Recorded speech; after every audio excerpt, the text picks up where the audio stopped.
Good morning बच्चों। बेटा आप सब कैसे हैं? ओके, तो क्लास सेकेंड आज हम लोगों का हिंदी साहित्य है, मतलब हिंदी फर्स्ट, जिसमें बेटा मैंने आपको पाठ 10 पूरा करा दिया था। आज हम लोग पाठ 11 शुरू करेंगे।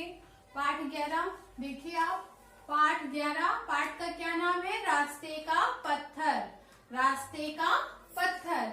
सो क्लास आप लोग सबसे पहले अपनी बुक ओपन करिए, पेज नंबर 78।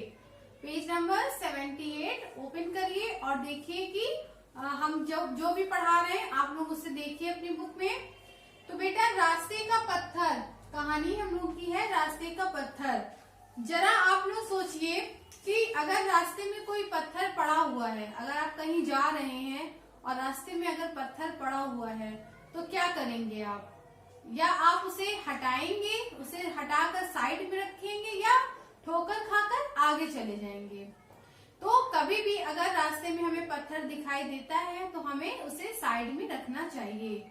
ओके बेटा, ये कहानी इसी पे आधारित है। रास्ते मतलब इसमें ये कहानी में ये बताया गया है कि रास्ते के बीच में एक बड़ा सा पत्थर पड़ा होता है और सभी लोग उस पत्थर से उस रास्ते से जाते हैं और सबको ठोकर भी लगती है, गिरते हैं, लेकिन कोई उस पत्थर को नहीं हटाता है। किसी ने भी उस पत्थर को हटाने की कोशिश नहीं की होती है। तो अगर आप सोचिए, अगर आप कभी रास्ते से जा रहे हैं, बीच में रास्ते में पत्थर पड़ा हुआ है, तो उसे हमें हमेशा हटाने की कोशिश करनी चाहिए। अगर पत्थर है तो उसे हमें साइड में रख देना चाहिए, जिससे किसी को प्रॉब्लम ना हो, कोई उससे गिरे ना ठोकर खाकर। ओके बेटा, तो ये कहानी इसी पर आधारित है। तो चलिए सबसे पहले आप लोग देखिए क्या लिखा है। एक दयालु राजा था, वह अपनी प्रजा की भलाई का सदा ध्यान रखता था। एक दिन प्रातः राजा सैर के लिए निकला। मतलब एक राजा होता है और वो अपनी प्रजा की भलाई के लिए हमेशा ध्यान देता था, अपनी प्रजा की भलाई का सदा ध्यान रखता था। एक दिन प्रातः, प्रातः मतलब क्या होता है? सुबह। राजा सैर के लिए निकला, अचानक उसे ठोकर लगी। उसने देखा कि रास्ते में पत्थर पड़ा है। कई लोग उसी रास्ते से आते जाते थे। राजा ने सोचा, न जाने यह पत्थर कितने दिन से यहाँ पड़ा है, देखता हूँ इसे कौन यहाँ से हटाता है। राजा पास ही एक पेड़ के पीछे छिप गया। थोड़ी देर में एक ग्वाला डिब्बे में दूध लेकर उधर से निकला। ग्वाला, ग्वाला किसे कहते हैं? दूध वाले को। डिब्बे में दूध लेकर उधर से निकला। उसने पत्थर नहीं देखा और ठोकर खाकर गिर पड़ा। ग्वाले के घुटने पर चोट लगी और सारा दूध बह गया। वह बड़ी मुश्किल से उठा और बड़बड़ाता हुआ बोला, रास्ते में इतना बड़ा पत्थर पड़ा हुआ है और कोई उसे हटाता नहीं, मेरा इतना दूध गिर गया। ग्वाला लड़खड़ाता हुआ अपने रास्ते चला गया। उसने भी पत्थर नहीं हटाया। जैसे ही राजा पेड़ के पीछे से निकला, उसे घोड़े की टाप सुनाई दी, मतलब घोड़े की आवाज सुनाई दी। फिर वह फिर से पेड़ के पीछे छिप गया। इतने में घोड़ा पत्थर के पास आ गया। राजा ने देखा घोड़े पर एक सिपाही बैठा है, वह मस्ती से गा रहा है। अचानक घोड़े को पत्थर से ठोकर लगी, घोड़ा हटा, सिपाही गिरते गिरते बचा। उसने नीचे देखा और ऊंचे स्वर में बोला, मैं कई दिन से इस पत्थर को यहाँ पड़ा हुआ देख रहा हूँ, पर कोई इसे हटाता नहीं है। यहाँ के लोग बहुत आलसी हैं। सिपाही ने अपना घोड़ा आगे बढ़ाया और दूध निकल गया। मतलब कि देखिए उसी रास्ते से दूध वाला भी गया, वो भी गिरा, उसका दूध भी गिरा, लेकिन उसने भी पत्थर नहीं हटाया। उसी तरह एक घोड़े पर बैठा सवार भी सिपाही भी था, वो भी गिरने से बचा, लेकिन वो भी पत्थर को नहीं हटाया। और सिपाही ने अपना घोड़ा आगे बढ़ाया और दूर निकल गया।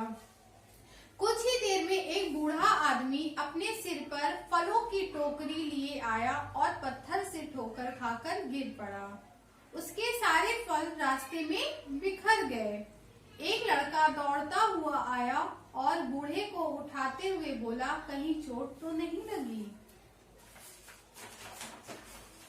नहीं बेटा, पर मेरे फल। बूढ़े ने कहा कि मेरे फल, मतलब उसके सारे फल तो जमीन पर गिर गए। तो वो पूछ रहा है, मेरे फल? आप यहीं रुकिए, मैं अभी फल उठाकर टोकरी में रख देता हूँ। किसने कहा? लड़के ने कहा। उसने सभी फल उठाकर बूढ़े की टोकरी में रख दिए। बूढ़ा चला गया।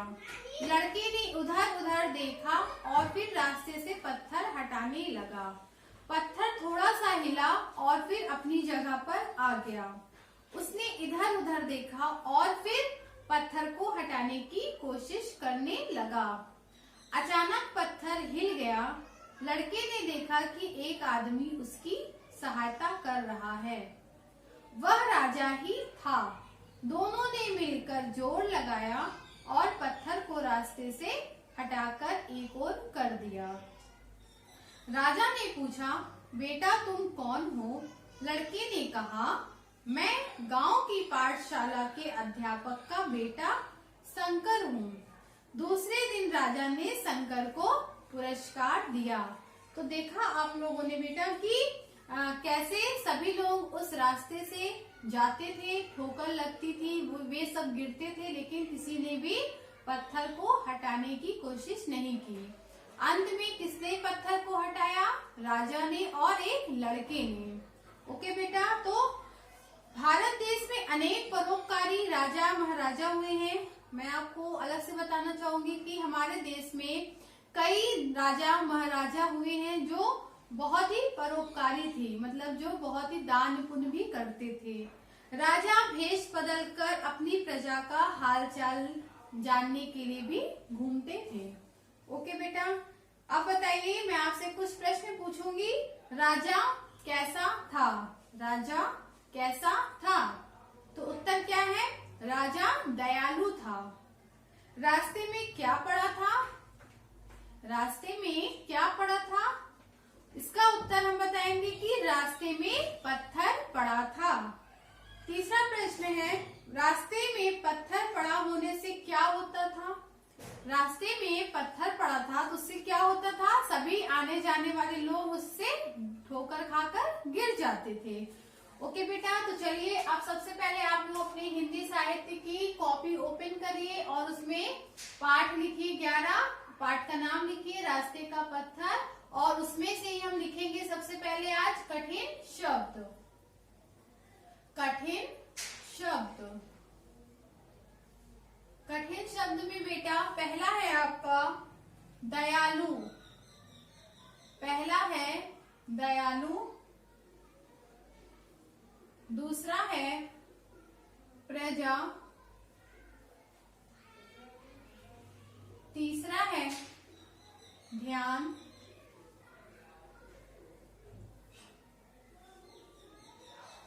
चौथा है पत्थर। चौथा है पत्थर। पांचवा है ग्वाला। पांचवा है ग्वाला। छठा है बूढ़ा। छठा है बूढ़ा।